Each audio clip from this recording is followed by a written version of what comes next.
have gone even to a level as a country where even appointing cabinet ministers is political. Cabinet ministers are supposed to be appointed according to their qualifications. A cabinet minister for agriculture must be an agriculturist. A cabinet minister for education must be an educationist. A cabinet minister for legal affairs must be a lawyer. You know, somebody who is qualified in that docket. And even now, a cabinet minister for internal security. This must be a general from the Kenya Defense Forces who know what we mean by security of the country. But now we are bringing Murkomen, Minister for Security. I think it's not the person Murkomen, but we are joking around with our public service delivery. We did not see full realization of the manifesto and the promises that the government promised Kenyans. And indeed, according to Infotrack, 76% of Kenyans believed that government is headed the wrong direction. Corruption, decapitation.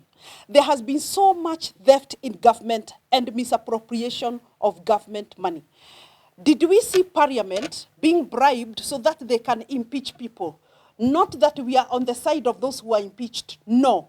But government money must be used for the right thing. And did we see politics taking center stage instead of the government development agenda in 2024. This must come to an end in 2025. Did we see Parliament discussing bills and taking so much time in impeachment? And that is not what Parliament was birthed to be doing. We birthed Parliament, or we took them to Parliament so that they can discuss progressive bills that touch on the life of the Kenyan voter. Progressive bills that touch on the life of Wananchi. Progressive bills that are going to reduce the cost of basic needs. So 2025 Parliament, you must stop taking center stage. I mean, politics must stop taking center stage in our parliamentary process. Good afternoon, ladies and gentlemen, and good afternoon, the people of the Republic of Kenya. We salute you this first week of the new year 2025. And we are here to look through what we did not very well in 2024 and make sure that 2025 is the year that we have always been looking for and waiting. Allow me to introduce myself. I'm Ambassador Esther Waringa, the President of Public Service Governance and a former presidential aspirant. And of course, the 60th President of the Republic of Kenya. I'm aiming the presidency and I will get it. With me today is Bishop Mogo. He will introduce himself when he comes to the podium. He's one of the executive members of the Mama wa Taifa Presidential Journey and the Public Service Governance. Ladies and gentlemen, allow me to give a quick focus on the year 2024 governance status of the country. How was it and what do we need to do better? The year 2024 on governance term of government was unable, the UDA government was unable to realize its objectives for the year. We did not see full realization of the manifesto and the promises that the government promised Kenyans. And indeed, according to Infotrack, 76% of Kenyans believed that government is headed the wrong direction. And this is a very big percentage of the Kenyan voter talking about government heading the wrong direction. So we cannot really, as a country, ignore 76% of Kenyans. So what is that telling us? That is telling us that the government must up its game on matters public service delivery and realization of good governance. We remember 2024 as a year that Gen Zs went to the street. And why were they going to the street? Because of bad governance. And I believe that the 76% of poor performance was as a result of also what the Gen Zs talked about, bad governance. So what do we carry forward in the year 2025? One, corruption, decapitation. There has been so much theft in government and misappropriation of government money. Did we see Parliament being bribed so that they can impeach people? Not that we are on the side of those who are impeached, no. But government money must be used for the right thing. And did we see politics taking center stage instead of the government development agenda in 2024? This must come to an end in 2025. Did we see Parliament discussing bills and taking so much time in impeachment? And that is not what Parliament was birthed to be doing. We birthed Parliament, or we took them to Parliament so that they can discuss progressive bills that touch on the life of the Kenyan voter. Progressive bills that touch on the life of Wananchi. Progressive bills that are going to reduce the cost of basic needs. So 2025 Parliament, you must stop taking center stage. I mean, politics must stop taking center stage in our parliamentary process. Going forward, I think as a country, we have been campaigning very much on how we can, going forward, we can be able to reduce on politics and the possibility of totally doing away with general elections. And I think, God willing, I become the 6th head of state and government. My first agenda in manifesto is to establish an alternative system of government where we'll be able to see leaders being vetted and appointed like the judiciary and without necessarily going into elections. Elections have become so expensive, so violent, so destructive, so tribalistic, and so much politicized. We have gone even to a level as a country where even appointing cabinet ministers is political. Cabinet ministers are supposed to be appointed according to their qualifications. A cabinet minister for agriculture must be an agriculturist. A cabinet minister for education must be an educationist. A cabinet minister for legal affairs must be a lawyer. You know, somebody who is qualified in that docket. And even now, a cabinet minister for internal security. This must be a general from the Kenya Defense Forces who know what we mean by security of the country. But now we are bringing Murkomen, Minister for Security.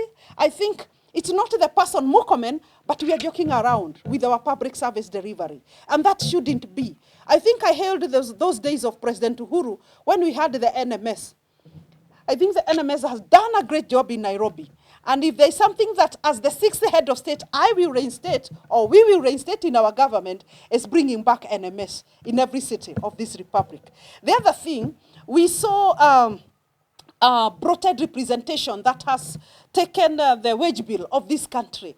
And I think going forward, we are going to reduce on representation. And we were discussing something with my senior here in the board, that we need to be left with 2 tiers of government only. The national government, and then we can have the provincial and the members of parliament. Enough. That's all that we need in Kenya. Now these others, MCAs, governors, women reps, senators, those are going home. With the Mama Taifa administration, the incoming 6th government, we have to reduce on the government wage bill. Because the taxes that are being paid, a big percentage of the taxes are going to pay the elected representatives. We are not accountable. That is not accountability. That is not responsibility. So we must move to the next level of representation so that we reduce the wage bill. Ladies and gentlemen, allow me to address the right to life.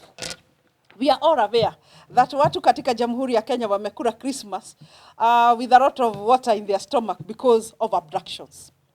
I must say that the Constitution of Kenya is very clear, Article 26, that the right to life for every Kenyan is promised in the Constitution of Kenya, and it's constitutional that each department of government, including the head of state, has a legal mandate to protect the life of every Kenyan. United Nations Human Rights Statute states that human life is inherent and inalienable. It cannot be taken away. It was given to us by God the Almighty, not the head of state.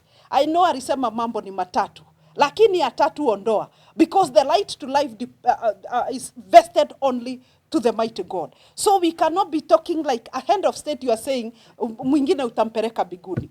You have no powers to take people binguni. It's only God who knows the right time of a person to transit to the rest of, to the next level. So our security agencies, where are you when our youths are disappearing every other day? And our security agencies must rise beyond political games and political statements and political interventions. We cannot have Inspector General, the DCI, and NIS singing or giving statements that are politically instigated. Remember that these are public service institutions that must not at any time be giving political statements, especially on a serious matter like the security of the country. So we want to believe that the Inspector General, that the National Intelligence Service, the DCI, that they will take it up and tell Kenyans who was abducting who, and have they stopped? If it has not, it must stop with immediate effect. Our responsibility as public service governance is to ensure, one of them is to ensure safety of all Kenyans. So all these security agencies must ensure that all Kenyans, I know they released 5 yesterday, of course, after a clarion call by the women of Kenya. But now, during the Gen Z, we were told there were 82. Can we have all Kenyans enjoying to be in their country?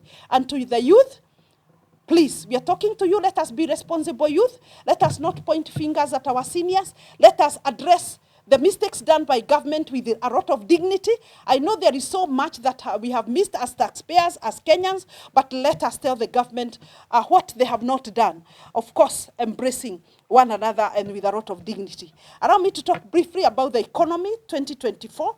Kenyans suffered under the melting economy due to lack of prioritization of government development agenda.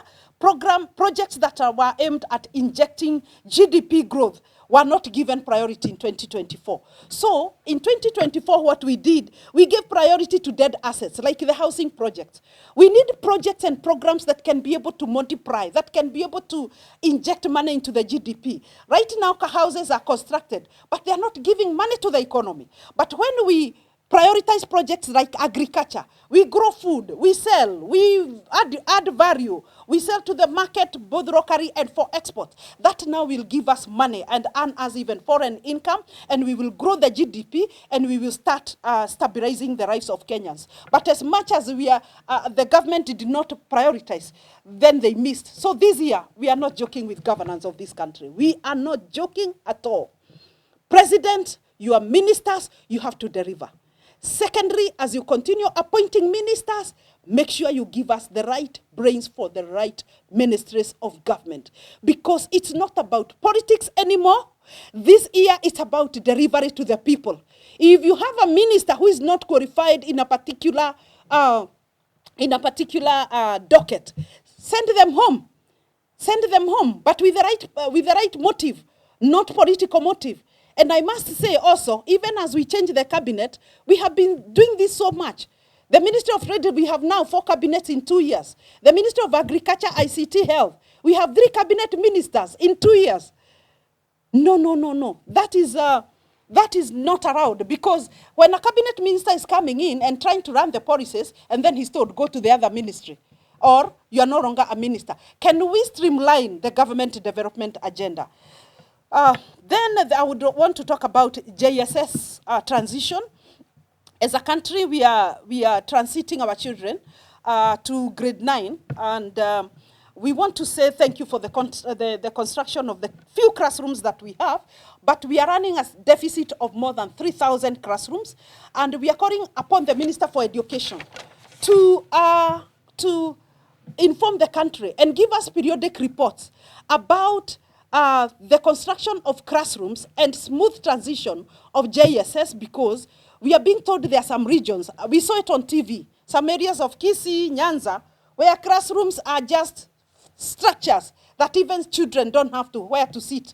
They don't have books. There are not enough teachers. So we cannot play around with education. We cannot play politics with education. We really need to know what position are we on matters JSS transition. So Minister for Education, over to you. We would want to know quickly what is happening on matters JSS transition. What percentage of success are we at, so that we know also, is it going to work, or what is the position? Governance. Bad governance took center stage in 2024, and I don't want to repeat that 76% of Kenyans say that they have no faith in the government. Now, with that statement only, it is incumbent upon the government to up its game, because 76% should be sending the government home. 76% of non-delivery, that government should be home, because that shows non-delivery of services. So it is upon the government to know and to employ systems and structures and interventions that will be able to move the government performance track record from 76% to, I mean, non-performance from 76% to better performance.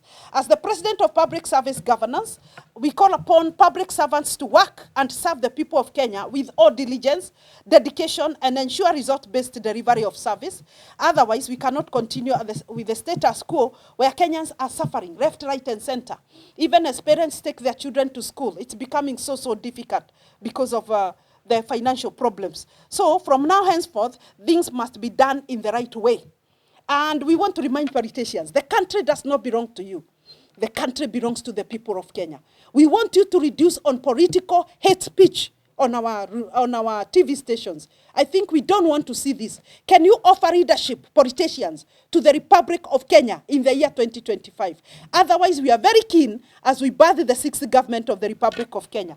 And because I'm aiming to be the sixth president of the Republic of Kenya, I'll ensure good, accountable, responsible, and transparent leadership in the country. Meanwhile, I shall be launching my presidential agenda very soon, and we will definitely know when that will happen. We shall be committed to change systems and structures of government and facilitate efficiency and effective in-service delivery to the people.